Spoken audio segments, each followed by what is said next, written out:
Citizens of the free world, I am Hoverman Cop, defender of justice, defender of the people, defender of the earth. In Georgia, we have a 27-year-old by the name of Rayshard Brooks, who is now gone from this life into eternal life in the unseen world. I pray for his family as they go through this ordeal of losing their loved one in the name of Mr. Brooks. 2 police officers present there. The first on the scene was a call to Wendy's, and at Wendy's was a call of Mr. Brooks sleeping at the wheel in his own vehicle in the drive-thru. The first to arrive to the scene is Mr. Devin Brosnan. Joined the department in 2018. He arrives at the scene, and so the question that I have is this. And it's a very important question that I want you to keep in the forefront of your brain. Did Officer Brosnan entrap Mr. Brooks that led to his death? I'm going to say that one more time. Did Officer Brosnan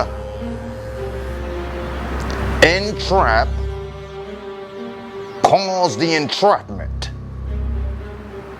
of Mr. Brooks that led to his death?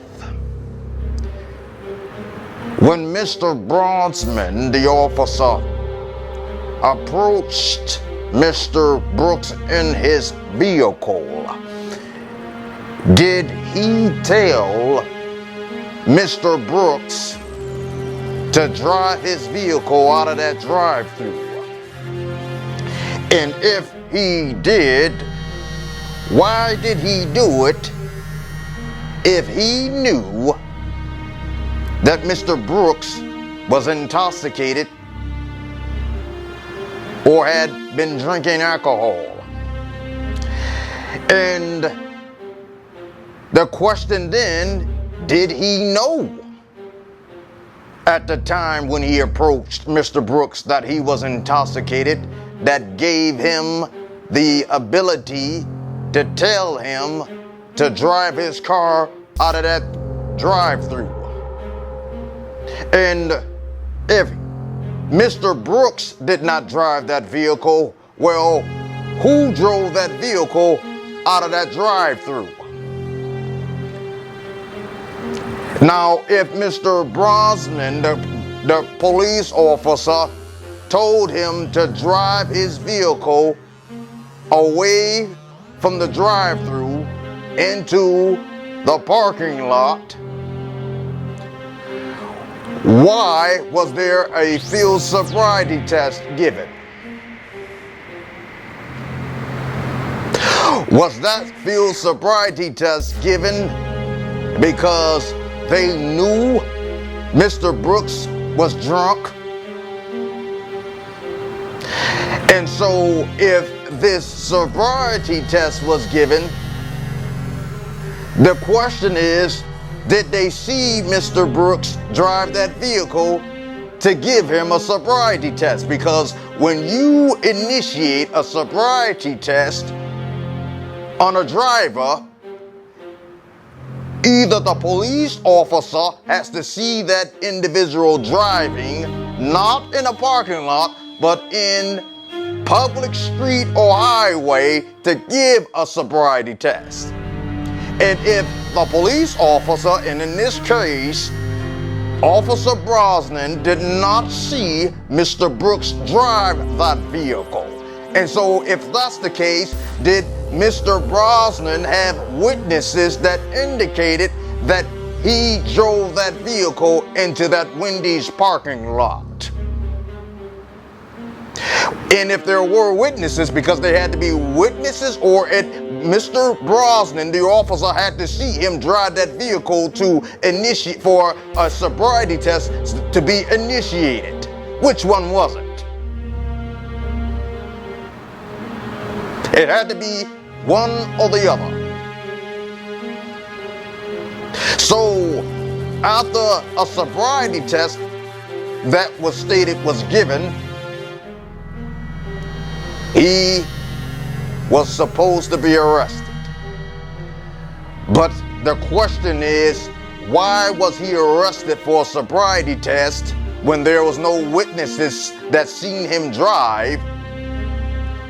And if he was told to drive his vehicle in the parking lot, why would you initiate a field sobriety test if you knew he was drunk and he could have harmed himself or harmed an individual by driving that vehicle drunk by the order of Officer Brosnan?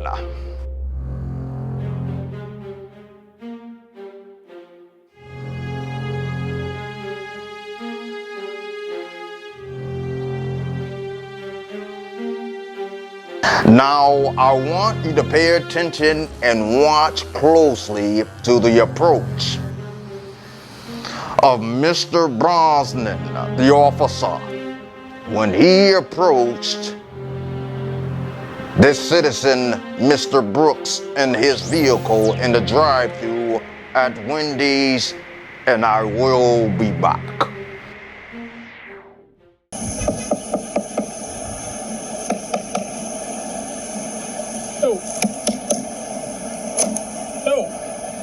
What's up, my man? Hey, what's my man? You good? You don't need an ambulance or anything like that? Are you just tired? All right, man. Just I'll move my car. Just pull up. Just pull somewhere and take a nap. All right.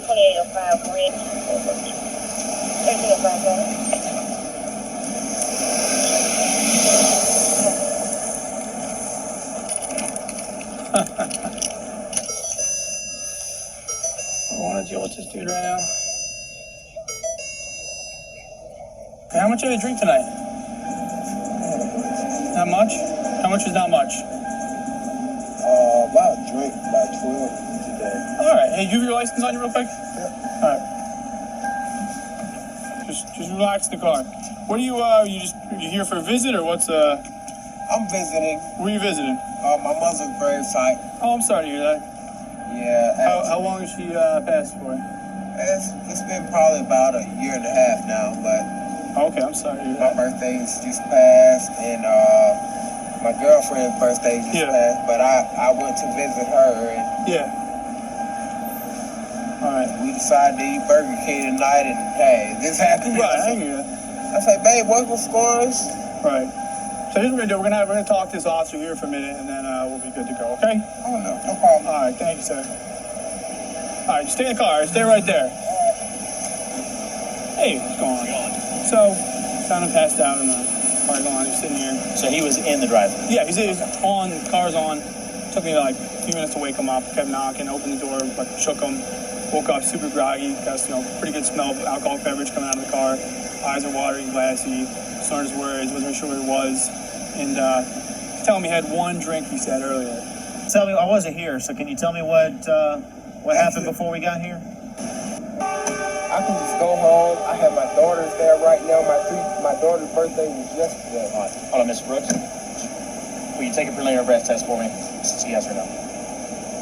I don't want to refuse anything. It's yes or no. It's completely up to you. Yes, I will. Okay. Just wait here while I grab. What kind of drinks did you have? I'm not sure. It's something she ordered. She said top shelf or whatever. Top shelf what? I'm not sure. It was, like I said, it was her birthday, and He had about 1.5 drinks, but you don't remember what kind of drinks they were? no, sir. All right. I really don't, Mr. Rock. All right. I think you've had too much to drink to be driving, so put your hands behind your back for me. Here, put your hands behind your back.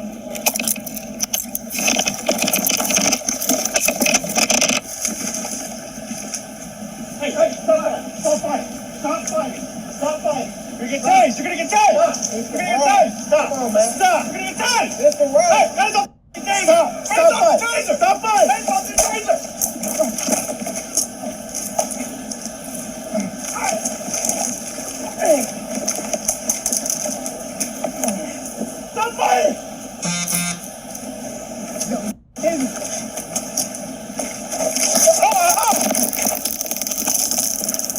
63.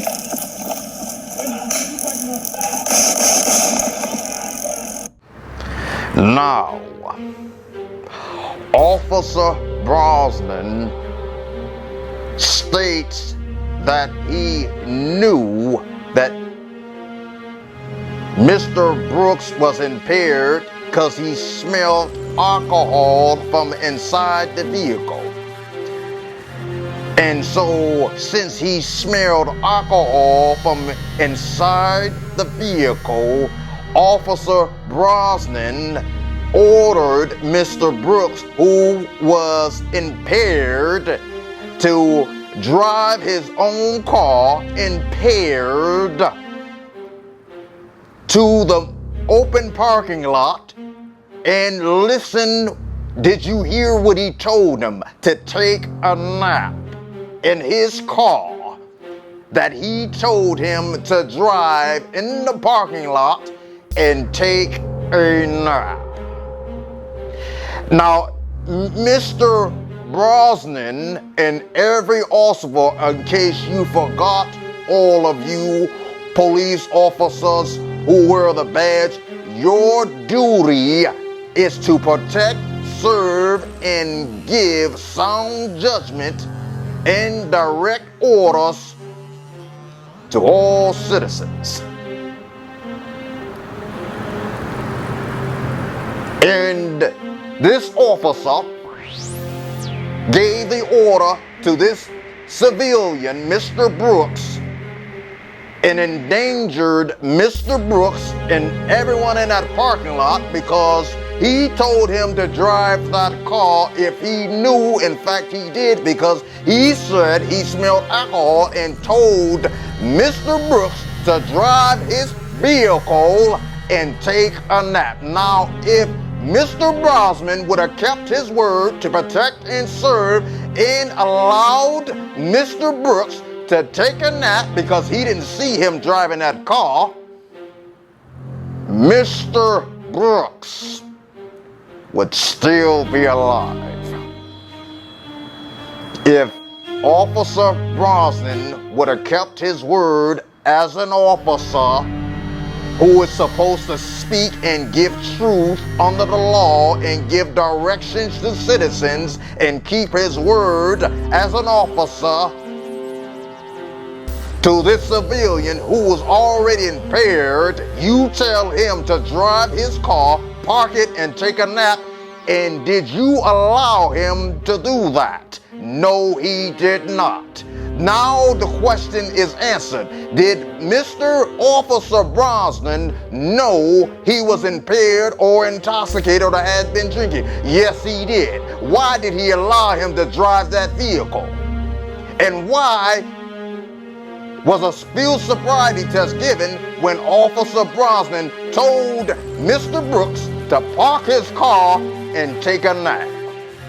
As a matter of fact, with the mind to protect and serve, if he told him to take a nap and he did, he should have got Mr. Brooks' wife or girlfriend or family member's number to call them while he was in the vehicle taking a nap like he told them to. They could have came to the scene, took the keys, drive Mr. Brooks home. All would have been well. Mr. Brooks would have been alive right now because Officer Brosnan told him to drive that car into the parking lot and take a nap, but he did not keep his word.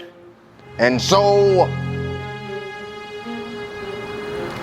Garrett Wolf, he arrives, the second officer on the scene, 7-year veteran on the force.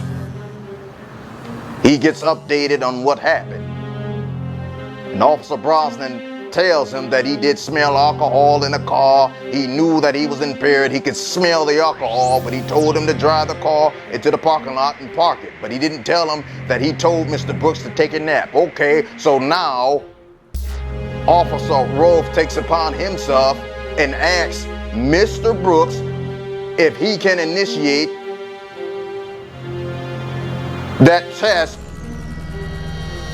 that we all saw.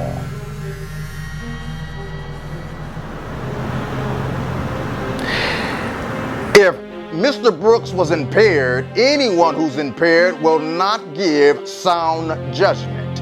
It will not have the physical or mental ability to make correct decisions. And they already endangered him by telling him to drive the car.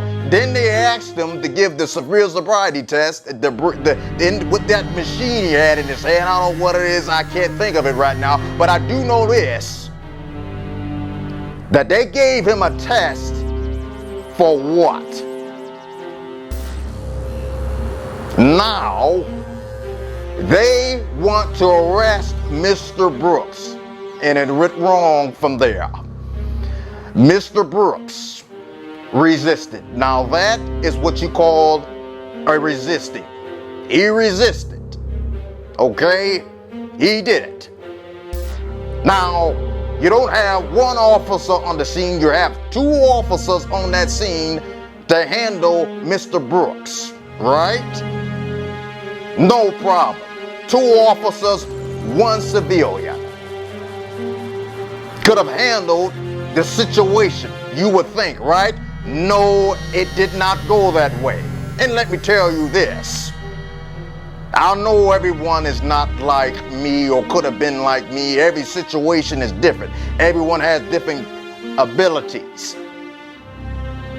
Everyone cannot do things as a single man unit as I did, and fought and did a lot of, and was engaged in a lot of dangerous confrontations, and I handled everything to my ability the best that I could, and I did. With the help of the Almighty God, I survived every dangerous encounter without taking life for the most part. And so when these two officers engaged in this battle with Mr. Brooks, a taser was brought out. And when the taser is brought out, you don't play games when you bring out a weapon of any sort as an officer. So the officer brings out the taser and does not discharge the taser to bring this taser into the body of Mr. Brooks to control Mr. Brooks. And so he hesitated and did not pull the trigger of that taser. Mr. Brooks took the taser from this officer. Now the situation is even more dangerous because now the officer's taser has been taken from him.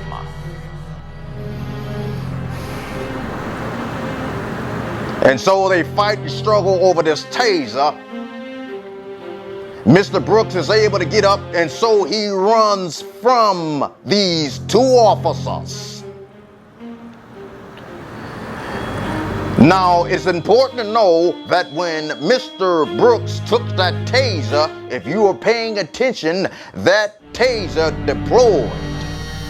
So I don't know whether or not that taser that they use, is it a 1 or 2 taser dots? Either one, the taser deployed. And more than likely, I can assume, I'm not saying it is a fact, but I pretty much think it is, that when Mr. Brooks discharged that taser, both tasers fell out and deployed out of that taser gun. In any case, now Mr. Brooks is running, they're following the pursuit of Mr. Brooks. Mr. Brooks is running and he points that taser at the officer. Now the question is, how much distance is between that taser and that officer? And could any other force could have been used other than the gun to shoot Mr. Brooks? Well, I've been in many situations of this kind, and yes, it could have, because it was 2 officers against a running suspect. You didn't have to kill that suspect because he pointed a taser. I had guns pointed at me to discharge at me, and I took guns away and spared their lives. So don't tell me that because he pointed a taser that he should have been shot and killed. 2 officers on the scene. The man is running. He aims the taser, so what? He didn't deserve to die. Use your other abilities to subdue that subject. As a matter of fact, stop, because it already got out of hand. They couldn't handle Mr. Brooks, so they should have kept an eye on Mr. Brooks as he is running. And I won't go too much in detail because that's not necessary. But I'll tell you this. They should have called for backup, set up a perimeter, and I'll leave it up to all of you to figure the rest out. You know what I'm talking about. That man could have still been alive instead of dead, because that officer discharged his gun and shot 2 to 3 times and killed Mr. Brooks. When in fact, if Officer Brosnan would have kept his word and told him to stay in his car and take a nap. And this is what we have presently now. Another soul. Another man, a father. A son, a cousin, a friend. Regardless of the fact he did wrong by resisting and taking the taser gun of that officer. We have seen many times of other suspects with weapons and guns, and took guns and sticks from officers, and who are of the opposite race, Caucasian, if you would say so, and they lived, survived, and did not get any gunshots. So don't tell me that this man deserved to die because he had a taser in his hand and he was running, and deserved to die because he resisted. Wicked are you, and incompetent of every officer are you, to say that he deserved to die, and there was nothing wrong. There was a plenty wrong with this incident. I can speak on it because I've been there.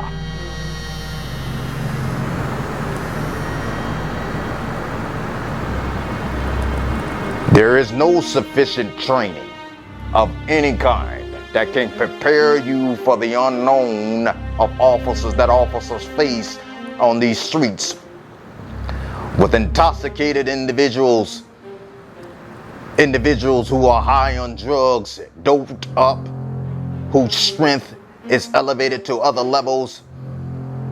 So many don't understand that. I understand that. I've been there so many times. So I know what I'm talking about. I'm not one of those officers or supervisors or chiefs who just sit behind the desk and just bark and give out orders. I've done it all when I was a police officer out there on the streets, so I can say what I can say. And I say Mr. Brooks should not have been killed nor shot at.